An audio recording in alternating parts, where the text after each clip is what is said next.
Assalamualaikum warahmatullahi wabarakatuh. Jadi untuk konten hari ini, saya akan memberikan materi untuk mata kuliah kewirausahaan bab yang kedua. Jadi materi bab yang kedua di sini saya akan berusaha untuk membahas tentang 10 hal yang harus dilakukan ketika kita memulai usaha atau ketika kita memulai berentrepreneur di situ. Jadi ada 10 hal yang harus kita perhatikan sebelum kita melakukan usaha atau kita berusaha untuk startup berbisnis atau kita berusaha menjadi seorang entrepreneur di situ. Kemarin di materi sebelumnya, materi pertama sudah berusaha saya jelaskan tentang entrepreneur sendiri. Jadi entrepreneur di sini kita harus memberikan inovasi-inovasi baru terhadap produk-produk yang akan kita jual. Seperti itu. Contohnya kemarin di materi yang pertama juga sudah saya berikan contoh bagaimana produk teh dengan kemasan atau teh tanpa kemasan. Itu harga dan tempat mempengaruhi harga jual satu gelas teh tadi.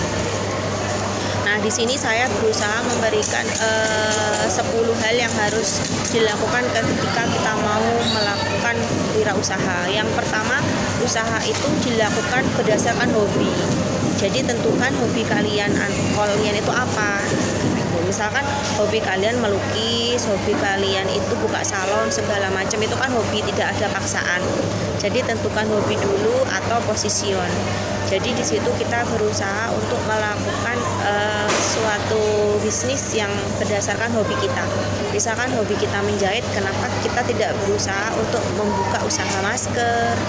Misalkan kita berusaha untuk membuka usaha jahit baju, kemudian itu seragam sekolah, segala macam. Itu kan awalnya kita dasarnya dari menjahit.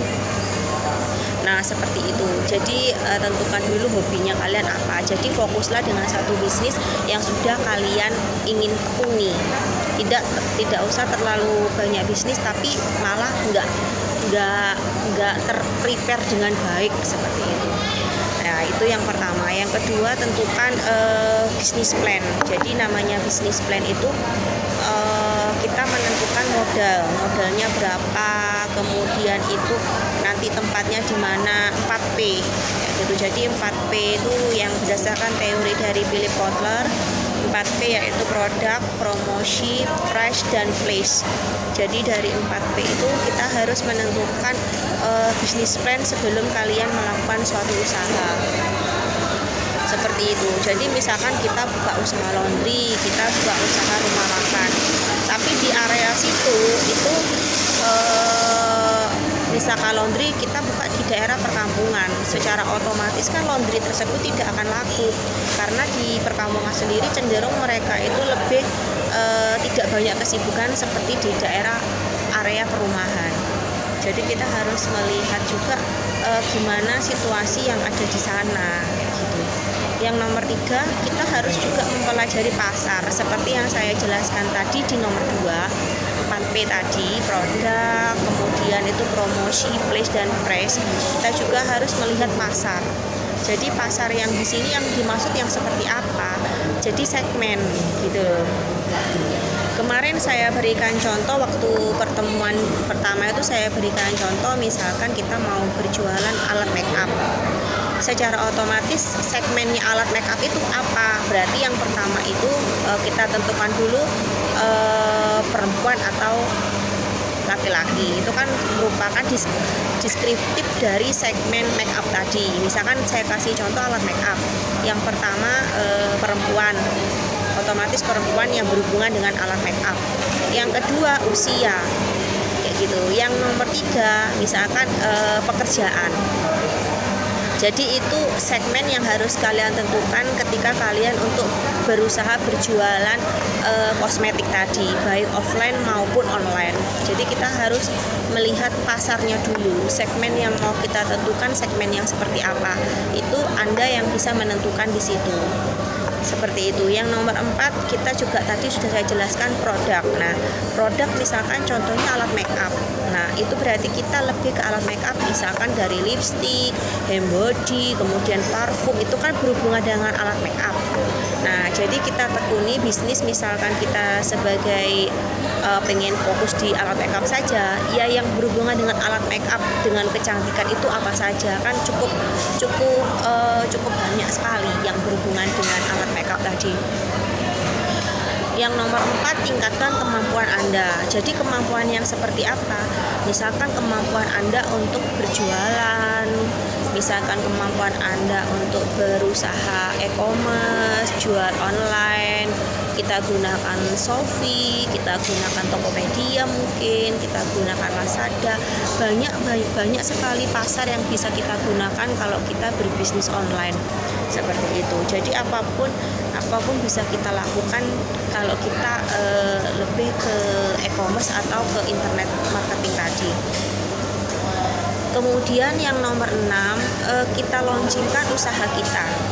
Misalkan kita membuka launching, bentuk-bentuk promonya misalkan buy one get one, kemudian beli 5 free 1, kemudian misalkan kita buka rumah makan itu yang ulang tahun itu kita kasih gratis, mungkin tiap hari Jumat kita berikan makanan gratis untuk anak yatim, mungkin Senin sama Kamis kita gunakan kita berikan gratis untuk yang berpuasa. Itu kan bentuk-bentuk kita launching produk yang akan atau kita membuka rumah makan tadi. Jadi banyak bentuk promosi yang bisa kita lakukan ketika kita mau meluncurkan suatu produk tadi. Misalkan kita menggunakan endorse, kita meminta bantuan atau teman-teman kita yang viewernya banyak seperti itu kan bentuk-bentuk kita meluncurkan produk kita. Yang nomor 7, kita tingkatkan evaluasi. Jadi evaluasi di sini biasanya dilakukan per 3 bulan, per 6 bulan, per 9 bulan, bahkan per setahun. Jadi evaluasi itu bisa dilakukan trimester, per semester, nanti per 8 bulan, per 1 tahun. Kita evaluasi kira-kira selama 1 tahun ke depan itu selama per bulan itu atau per 3 bulan itu penjualan kita mengalami peningkatan atau kita tetap di start seperti itu. Nah, seperti itu. Kemudian yang nomor 8, kita tingkatkan kualitas produk. Jadi kualitas produk yang seperti apa? Ketika produk kita sudah diterima di masyarakat, harusnya kita tetap meningkatkan, tetap kita memberi kualitas yang terbaik. Misalkan kita buka usaha brownies. Ketika brownies Anda sudah diterima di masyarakat, itu secara bahan-bahan itu tidak perlu dikurangi, tapi kita perbaiki brownies, gimana kita kasih packaging yang bagus, gimana kita kasih kayak topping-topping rasa macam-macam, itu bentuk kualitas. Padahal asalnya misalkan cuma brownies aja, tapi kita kasih topping, kemudian packagingnya bagus, itu kan juga meningkatkan nilai jual brownies tadi. Yang nomor 9, kita tingkatkan service quality kepada konsumen. Jadi namanya service quality, namanya konsumen itu sangat suka diperhatikan.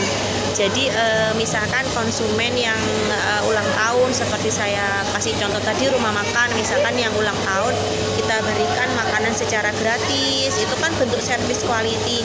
Terus kemudian kita kasihkan surprise, kita kasih giveaway tiap bulan mungkin seperti itu. Yang nomor 10 terakhir, scale up bisnis Anda. Jadi scale up di sini kita berusaha membuka bisnis kita bukan cuma di satu tempat, tapi kita berusaha membuka bisnis kita di tempat lain. Jadi nggak cuma start di tempat itu aja. Misalkan di Kecamatan Rogo Jambi terus kita buka di Kecamatan Serono. Seperti itu kan melakukan kayak contohnya bisnis franchise.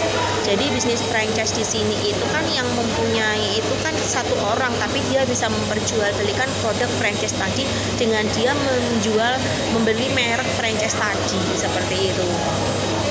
Nah, jadi di sini dari poin nomor 1 sampai poin ke-10, misalkan bagi mahasiswa saya, terutama mahasiswa Ibrahimi di Genteng Banyuwangi, misalkan ada pertanyaan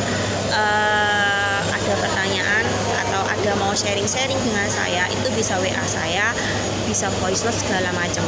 Jadi itu sedikit informasi yang saya berikan atau materi perkuliahan hari ini yang saya berikan materi kedua untuk kita pembelajaran secara daring.